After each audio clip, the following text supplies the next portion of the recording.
It was a bright and sunny afternoon at the local suburban park, where families gathered for picnics, children laughed on the playground, and the hum of casual conversations filled the air. On a shaded bench, a man named Gabe Carter sat quietly, enjoying the tranquility of the day. In his mid-40s, Gabe exuded a sense of calm as he read from a worn paperback book, seemingly oblivious to the stares his red MAGA hat attracted. Across the park, Catherine Simmons, a woman in her 30s, stood with her dog, her eyes narrowing at the sight of Gabe. She muttered to herself, her expression hardening at the sight of the political symbol. The hat, to Catherine, was a provocation, something that had no place in her beloved community. Unable to contain her growing frustration, Catherine decided to take action. She approached Gabe, her voice filled with an accusatory edge, and demanded that he leave the park. When Gabe remained composed and unbothered by her outburst, Catherine's irritation only grew. Determined to escalate, she pulled out her phone, intent on calling the police. What happens next will leave you speechless. Before we dive deeper into this jaw-dropping story, don't forget to like, subscribe. Have you ever witnessed a situation like this? Let us know your thoughts in the comments. Catherine Simmons, or Karen, as some onlookers would later call her, watched Gabe Carter from a distance, her irritation bubbling up with every passing second. She could feel her heart pound as she eyed the red MAGA hat sitting proudly atop his head. To Catherine, it was more than just a piece of clothing. It was a symbol of everything she opposed. It represented a worldview she was vehemently against, one she believed had no place in this peaceful suburban park. The sight of families having picnics, children playing, and the general sense of community made her feel responsible for maintaining an inclusive environment. The hat, in her eyes, threatened that sense of safety. Gabe, sitting there reading his book, seemed oblivious to the effect his presence was having. She took it as a deliberate provocation, a challenge to people like her. Catherine had always believed in standing up for her values, and today she decided she would do just that. With her dog by her side, she strode over to where Gabe was sitting, her footsteps brisk and determined. She didn't bother to hide her displeasure as she approached, her gaze fixed on the hat. Gabe glanced up from his book, meeting her eyes briefly before returning his attention to the pages. His calm demeanor only served to fuel her irritation further. "Excuse me," Catherine snapped, her voice cutting through the ambient park noise. Gabe looked up again, this time with raised eyebrows, acknowledging her presence. She crossed her arms tightly across her chest, her stance rigid. "People like you are not welcome here," she said, her tone dripping with disdain. Gabe regarded her for a moment, then glanced around the park, as if to make sure she was indeed talking to him. "I'm just sitting here, reading my book," he said, his voice calm and steady, without a hint of aggression. But Catherine wasn't having it. The sight of that hat, coupled with Gabe's lack of reaction, made her feel ignored and disrespected. "That hat represents hate," she declared, her voice growing louder. Several heads turned in their direction, the peaceful atmosphere of the park beginning to shift. "You're making people uncomfortable, and I think it's time for you to leave." Gabe sighed, closing his book slowly, his eyes still fixed on Catherine. "Ma'am, I'm not here to bother anyone. I'm just enjoying the weather and reading," he said, keeping his tone even. "I'm not trying to start anything." The way Gabe spoke, so calm, so composed, seemed to mock Catherine. She felt a flush of frustration, a heat rising in her chest.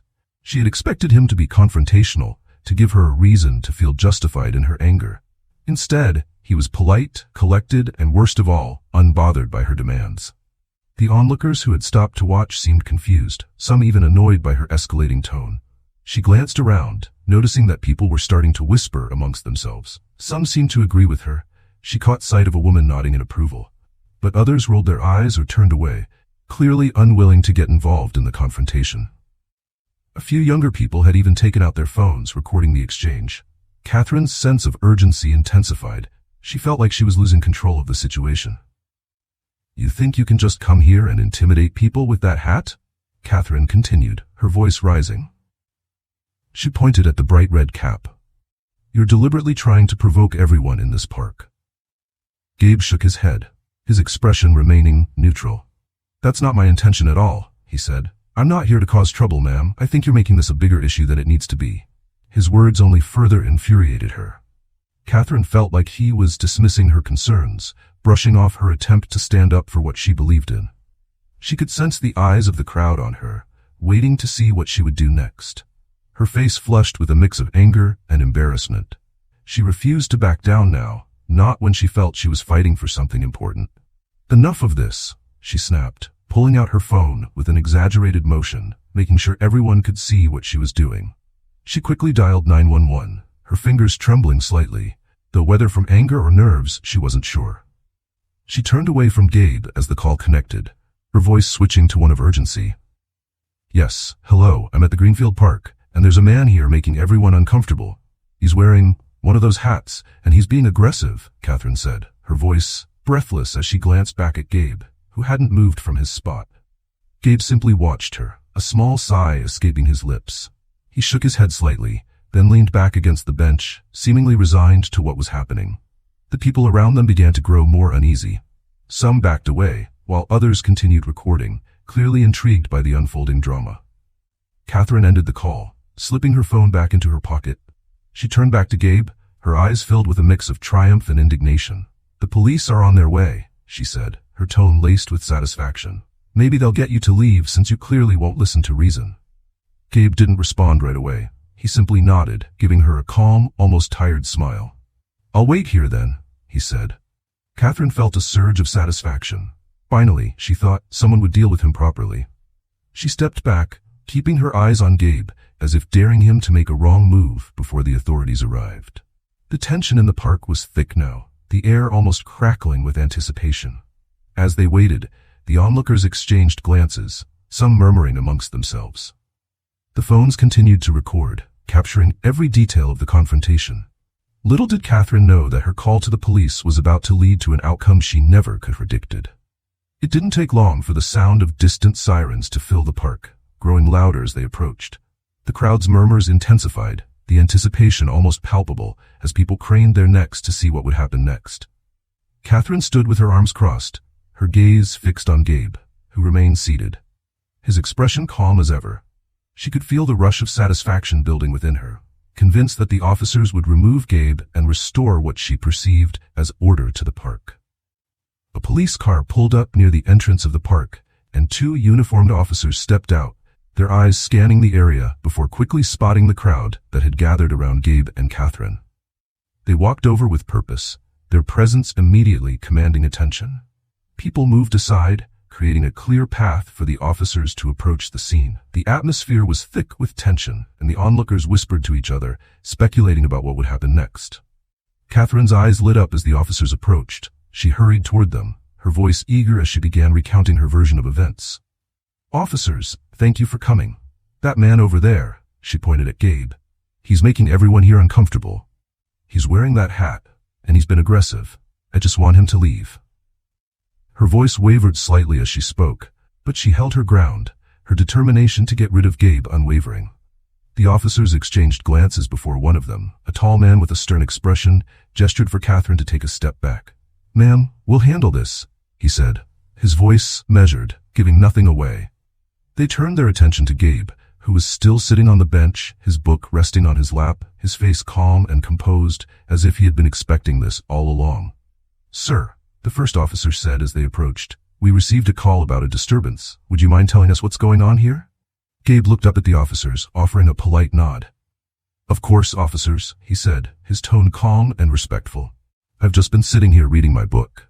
This lady came over and started telling me I needed to leave because of my hat. I haven't done anything to provoke anyone. He gestured toward the book resting on his lap, as if to emphasize his harmlessness.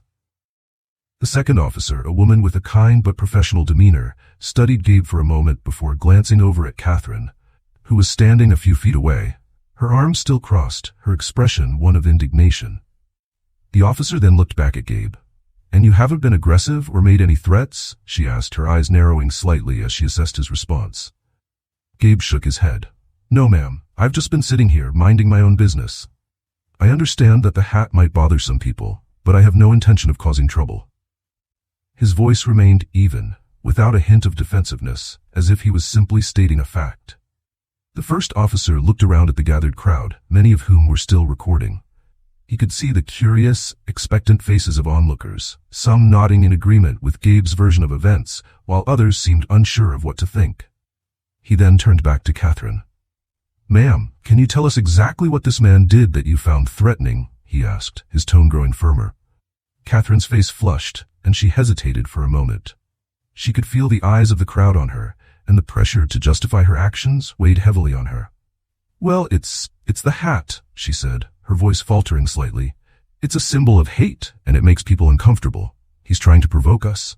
Her gaze flicked nervously to the people watching, hoping for support. But she found only skeptical expressions. The officers exchanged a glance, their expressions neutral but clearly skeptical. The female officer stepped forward.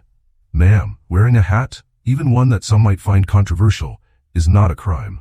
Unless this man has threatened you or someone else here, he's not breaking any laws." Her voice was steady, leaving no room for argument. Catherine's eyes widened, her frustration evident. She could feel the control of the situation slipping away from her. But he's trying to intimidate people," she insisted, her voice growing shrill. "That hat represents everything that's wrong with this country." Her words hung in the air, met with a few stifled laughs from the crowd. She could see the disapproving looks, the head shakes, and her confidence began to waver. The male officer raised a hand, his voice remaining calm. "Ma'am, we need specific examples of threatening behavior. Just wearing a hat doesn't qualify as a threat. We're here to ensure everyone's safety, and from what we've gathered, this gentleman hasn't done anything wrong." He spoke slowly, as if trying to make sure Catherine understood each word. Catherine opened her mouth to argue further, but the murmurs from the crowd were growing louder, and she could feel the tide turning against her. People were shaking their heads, some even chuckling at the absurdity of the situation. Her face flushed a deep shade of red, her confidence beginning to waver, as the realization hit her that perhaps she had gone too far. The female officer stepped aside and spoke quietly into her radio, requesting more information on the individuals involved. As she waited for a response, she kept her eyes on Gabe, who remained calm and composed, his hands resting on his book, his expression giving nothing away. The male officer, meanwhile, continued to address Catherine, trying to de-escalate the situation and keep things from escalating further. After a few moments, the radio crackled to life, and the female officer listened carefully. Her eyes widened slightly as she received the information, her posture shifting subtly. She glanced over at her partner, then at Gabe, her expression shifting from neutrality to one of recognition. The pieces of the puzzle were starting to come together. She leaned over to the male officer, whispering something in his ear. His eyebrows lifted in surprise, and he glanced at Gabe, who gave a small knowing smile, but remained silent, his eyes meeting the officer's with a look that spoke of understanding. The officers exchanged another look, clearly realizing that this situation was not at all what Catherine had made it out to be. The male officer straightened, his gaze shifting back to Catherine, who stood there with her arms crossed, still expecting them to take action against Gabe. The officer's skepticism was now evident as they looked between Catherine and Gabe, sensing that there was much more to this story than they had initially been led to believe. The crowd, sensing the shift in the atmosphere, began to murmur more loudly, and Catherine felt her resolve beginning to crumble under the weight of her own actions. The officers, now fully aware of who Gabe Carter was, took a moment to reassess the situation. The female officer kept her gaze on Gabe, her demeanor shifting from the typical firmness used during an intervention to something closer to respect. She gave Gabe a small nod, and he returned it, his lips curling slightly into a wry smile. But he remained silent, allowing the officers to handle the matter as they saw fit.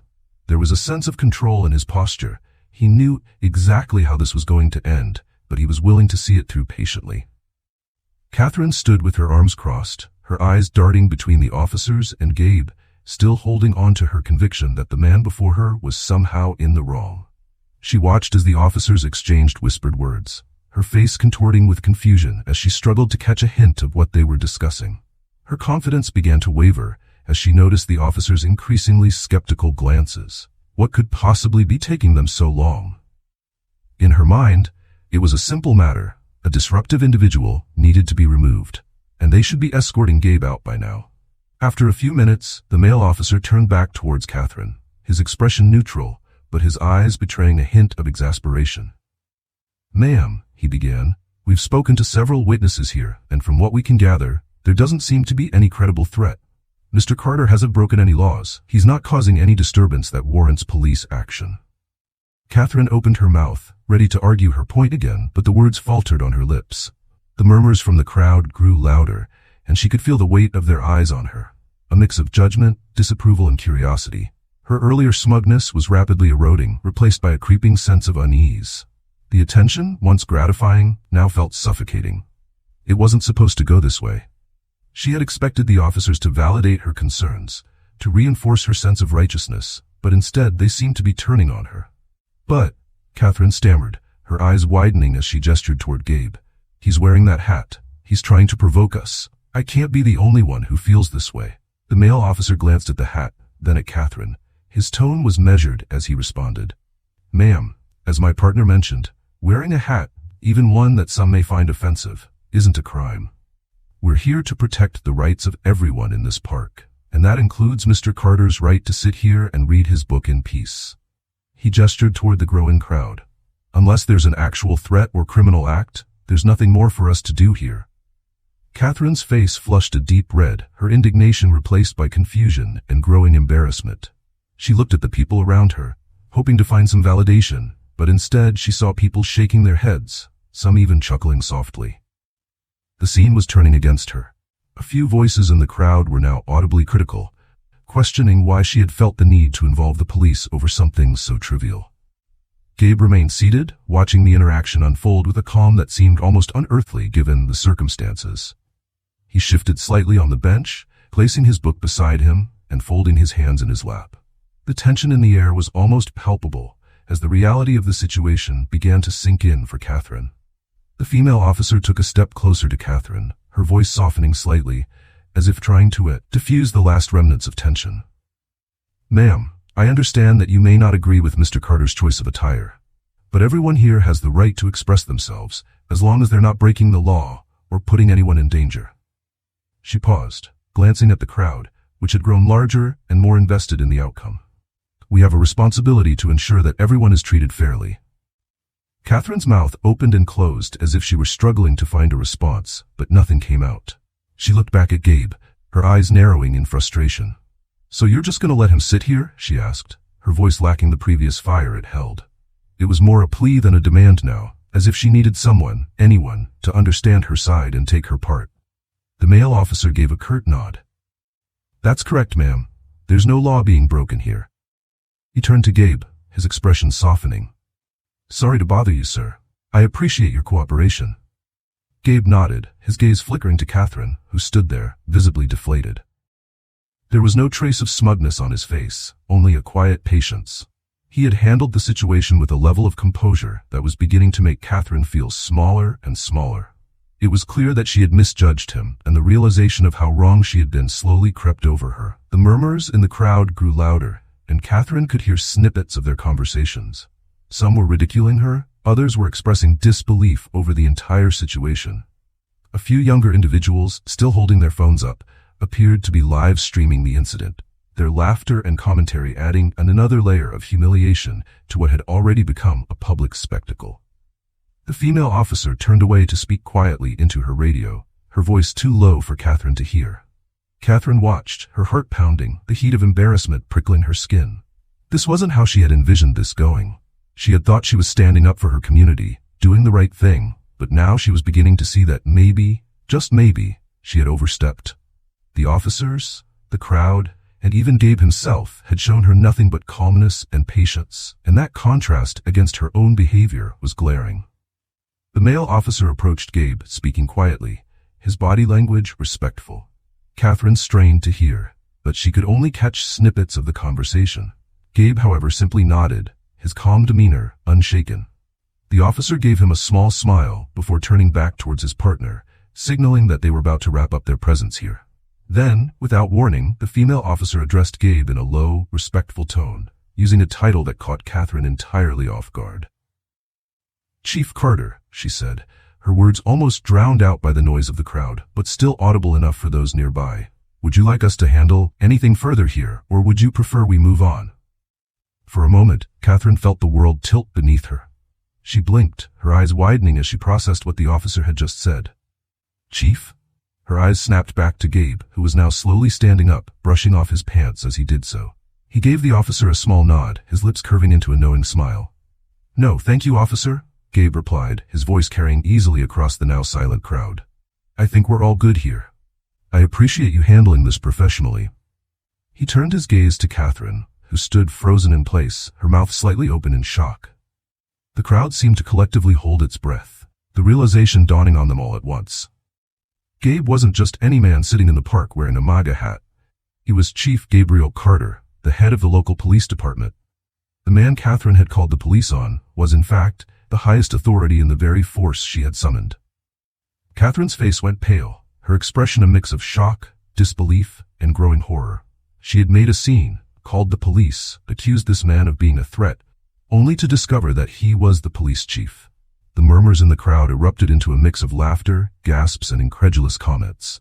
The realization spread like wildfire, and people began whispering to each other, pointing at Catherine, their faces filled with a mixture of amusement and disdain.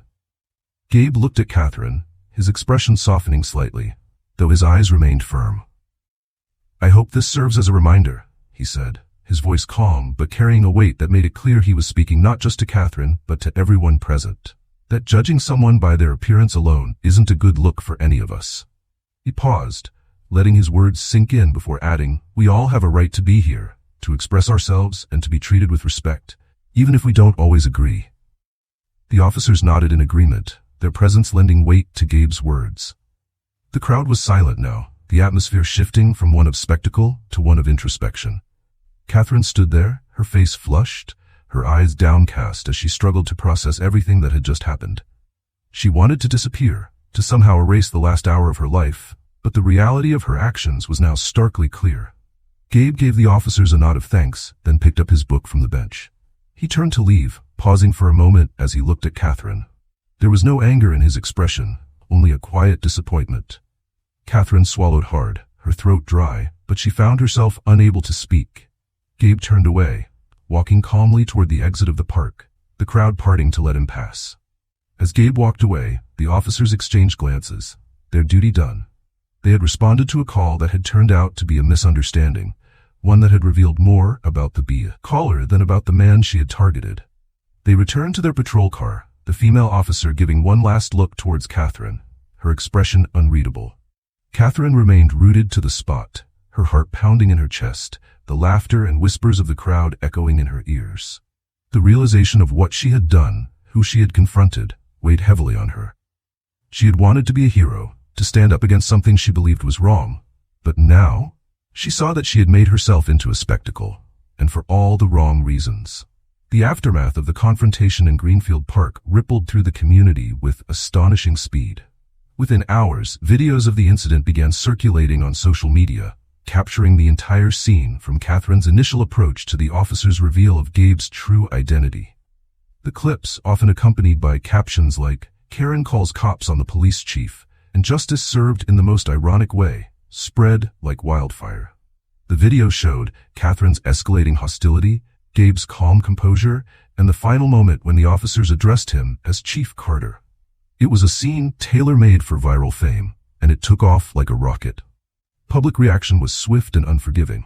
Catherine, who had once believed herself to be standing up for her community, now found herself at the center of a storm of ridicule and judgment. Her face, flushed with anger, then drained of color and shock, was splashed across countless screens, her actions dissected in comment threads, and her behavior mocked in memes. People who had been in the park shared their first-hand accounts, many emphasizing how respectful Gabe had been throughout the entire ordeal. The narrative was clear. Catherine had overreacted, and Gabe had handled the situation with grace.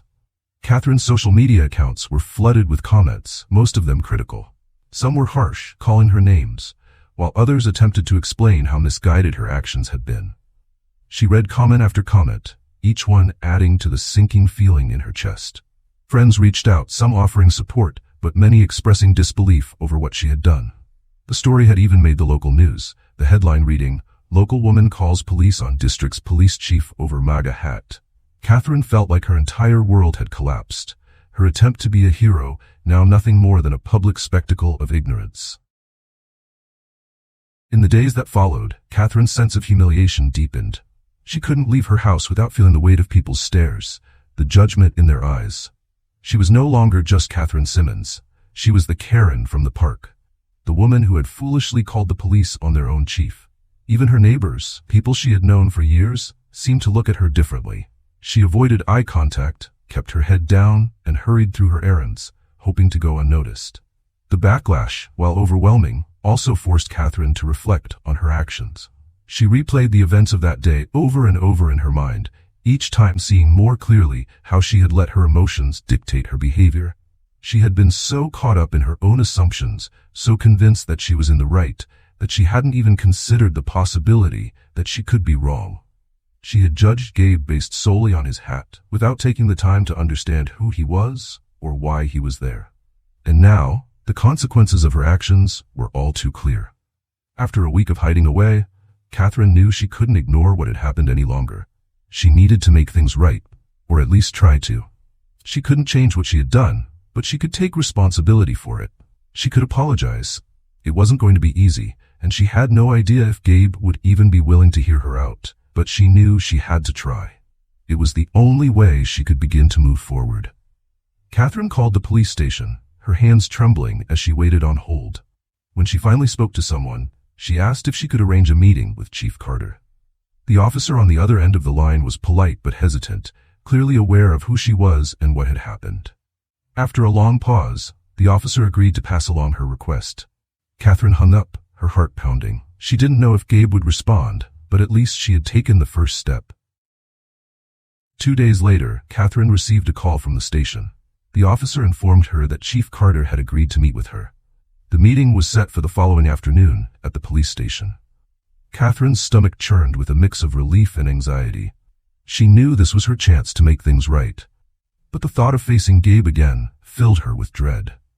She spent the night before the meeting rehearsing what she would say, trying to find the right words to express her regret and take responsibility for her actions. The next afternoon, Catherine walked into the police station, her heart pounding in her chest. The receptionist greeted her and directed her to a small meeting room. Catherine sat down, her hands fidgeting in her lap as she waited.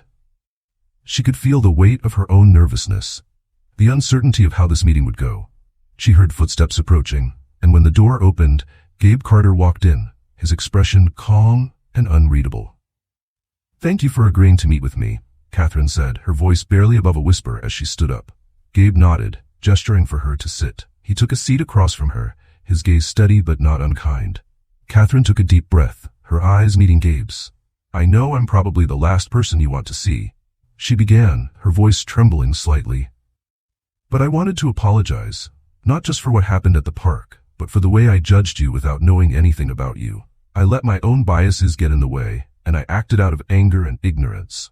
I was wrong, and I'm deeply sorry." Gabe listened quietly, his expression softening as she spoke. He could see the genuine remorse in her eyes, the way her shoulders slumped as if the weight of her actions had finally caught up to her. When she finished, he nodded, taking a moment before responding. "We all make mistakes, Miss Simmons," he said, his voice gentle but firm. "What matters is whether we learn from them. I appreciate you coming here today. It takes courage to admit when you're wrong." He paused, his eyes holding hers. "I hope this experience has taught you something important, about assumptions, about respect, and about how we treat others." Tears welled up in Catherine's eyes, and she nodded. "It has," she said, her voice thick with emotion. "I know I can't change what I did, but I want to be better. I want to learn from this and make sure I never act that way again." Gabe offered her a small, understanding smile. "That's all anyone can ask for," he said. "We can't change the past, but we can choose how we move forward." Catherine wiped her eyes, a sense of relief washing over her. She had expected anger, maybe even condemnation, but instead, Gabe had offered her understanding. It was more than she deserved, and she was grateful for it. "Thank you," she said, her voice barely above a whisper. "Thank you for giving me a chance to apologize." Gabe nodded, standing up and extending his hand. Catherine took it, her grip firm but trembling. As they shook hands, she felt a weight lift from her shoulders. This wasn't the end of her journey. She knew she had a lot of work to do to rebuild her reputation and regain the trust of those around her. But it was a start, and for that, she was thankful. In the weeks that followed her meeting with Chief Carter, Catherine found herself reflecting on her actions more deeply than she ever had before. The embarrassment of that day in the park and the subsequent public backlash had left a lasting impression, but it was the words of the chief that stuck with her the most. His reminder about the importance of respect, about the dangers of making assumptions, resonated with her, and she knew that if she wanted to move forward, she had to take those lessons to heart. Catherine began to take small steps toward change, She volunteered at community events, working alongside people from different backgrounds and perspectives. She attended workshops on bias and empathy, hoping to educate herself and understand the root of her own prejudices. These experiences opened her eyes to the diversity of human experience, something she had previously ignored in favor of her own narrow worldview. It wasn't easy. Each day brought its own challenges, and there were moments when she wanted to retreat back into the safety of her old ways. But she was determined to be better. She also made an effort to reconnect with her neighbors. She reached out to those she had once avoided, extending apologies and trying to build bridges that had been burned by her actions. Some were receptive, others were more guarded. But Catherine knew that trust wouldn't be rebuilt overnight. It was a process, and she was willing to put in the time and effort. Slowly, she began to feel a sense of community again, no longer the isolated figure she had become in the wake of the park incident. Chief Gabe Carter, meanwhile, continued his work, using the incident as a teachable moment for his department and the community. He spoke at local events, emphasizing the importance of empathy and the power of understanding others. He never mentioned Catherine by name, but those who knew the story understood the significance behind his words. He wanted the community to learn from what had happened, to see it as an opportunity for growth rather than division. One day, several weeks after their meeting, Catherine found herself back at Greenfield Park. She had avoided the place since the incident, the memories of that day still fresh in her mind. But now, she felt ready to face it. She walked through the park, taking in the laughter of children, the warmth of families gathered on blankets, the gentle rustling of leaves in the breeze. It was the same park, but it felt different to her now. It was a place of learning, of growth, a reminder of the person she wanted to become. As she walked past the bench where Gabe had sat that day, she noticed a few people glancing her way. Some recognized her. She was sure of it, but instead of feeling ashamed, she offered a small smile and kept walking. She wasn't the same person she had been that day. She was trying to be better, and that was what mattered. Before you go, we'd love to hear your thoughts. Have you ever found yourself making assumptions that turned out to be wrong? How did you learn from it? Let us know in the comments. If you enjoyed this story of growth and redemption, don't forget to like, share, and subscribe for more inspiring tales.